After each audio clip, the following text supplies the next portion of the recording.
They say about Cardinal Casaroli, as I've heard it from different people in the different cycles, and I assume the anecdote is true. They say that this Vatican diplomat, who was Secretary of State under Paul VI and during the administration of John Paul II, was once participating in the informal conversation in which one of the people present praised John Paul II of his great faith. It is clear, he said, that he is a pope who believes in God, a pope who has true faith. And then John Paul II's Secretary of State at that moment intervened, saying, yes, he has more faith in God than God himself.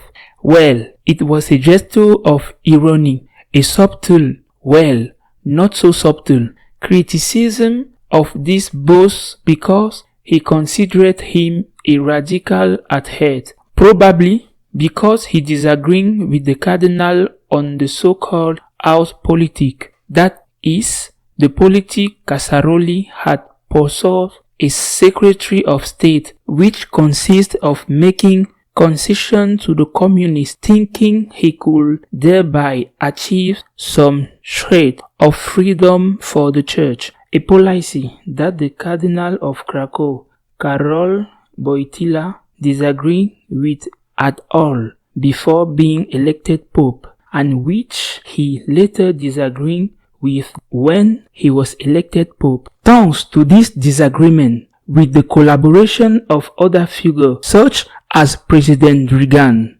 communism was able to be ended in Europe. He thought about this quote from Casaroli this week while listening to the message delivered by Pope Leo XIV.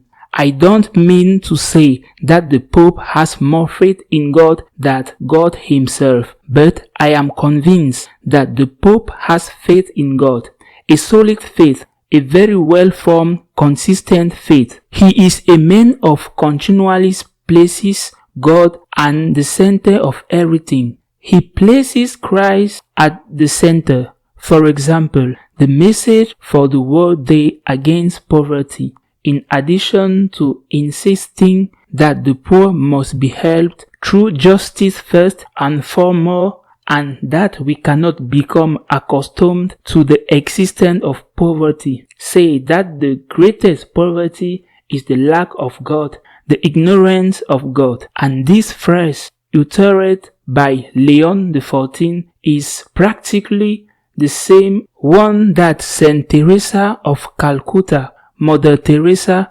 repeated over and over again. The greatest poverty is the lack of God, say at that time when he was recalling the need, the obligation to help those who suffer, to help the poor, or when he met with the Italian Episcopal Conference, his first meeting with them, he told them, Christ is always at the center. That is the most important thing. Christ always at the center. We must seek unity. You must seek unity among yourselves. Two essential messages. The third, at this Wednesday's audience, commented on the miracle Jesus performed at the pole in Jerusalem for the man who had been paralyzed for many years, and drew the conclusion that we often stagnate in spirituality growth because we had stopped believing that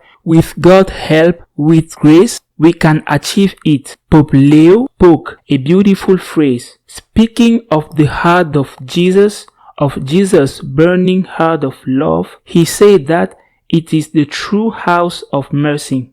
We are before a man of faith, and this is evident in all his messages. Truly, it is a consolation for the soul and help us expand and fill ourselves with God, which is the first mission of any priest, and in this case, that of the Vicar of Christ, the successor of St. Peter, Pope Leo XIV. Perhaps that is why, as I said last week, those little sharks who criticize him are already beginning to attack him. especially because he defends and proclaims without a doubt that marriage is between a man and a woman, although little by little other slithering bigger sharks are entering the fray, who don't yet dare to go directly against him, and they do so by criticizing,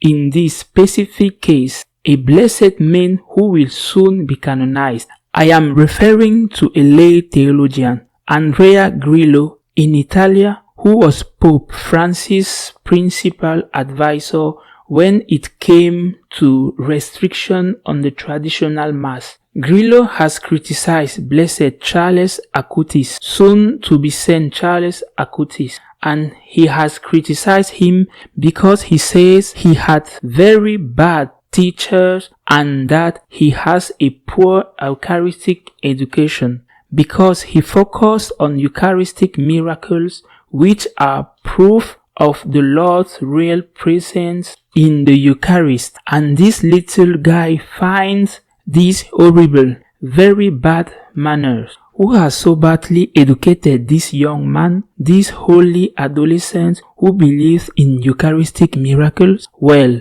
this little theologian who has achieved more than he could have dreamed of dare to criticize this young holy adolescent because he thinks it is exaggerated that focusing on Eucharistic miracles and defending the real presence of the Eucharist as a consequence of focusing on Eucharistic miracles is the sign that the Lord is always present there. That is the fruit of a bad education. They are very nervous, and the Pope gives them reason to be. For example, this week it was learned that he is going to take a few days off to what has been the retreat and summer vacation home of all popes for several centuries. I am referring to Castel Gandolfo. He is going to spend a few days off in July and 3 or 4 days in the famous Roman Ferragosto, escaping the intense heat in Rome. Well, this isn't what Francis had done, who had never been to Castel Gandolfo, preferring to spend the summer in Santa Marta, and this is yet another gesture that makes them very nervous. I don't know if they will be content. If the appointment announced this week of someone who was already a bishop and who has now been elevated to Archbishop of Brisbane, Australia, the third largest city in Australia, will be enough for them, because this new Archbishop of Brisbane is a radical man. That is, he is an openly liberal man who defended, for example, the ordination of women priests at the synod.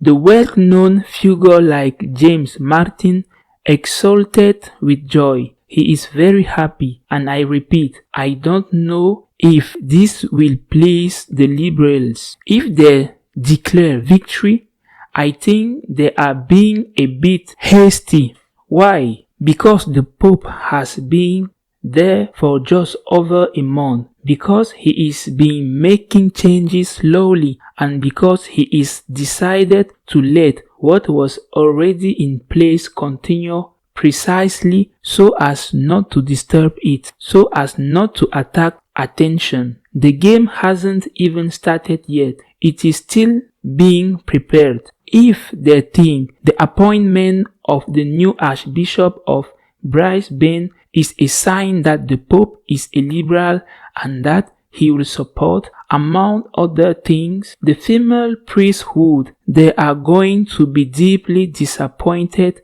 and upset. We are before a man of profound faith, of solid spirituality, a man who speaks from the heart and who helps us to look Christ, who is the truth. Not that he has the truth, but that himself is the truth. But since what this unity of the Church seeks is not easy, we must pray a lot for the Pope.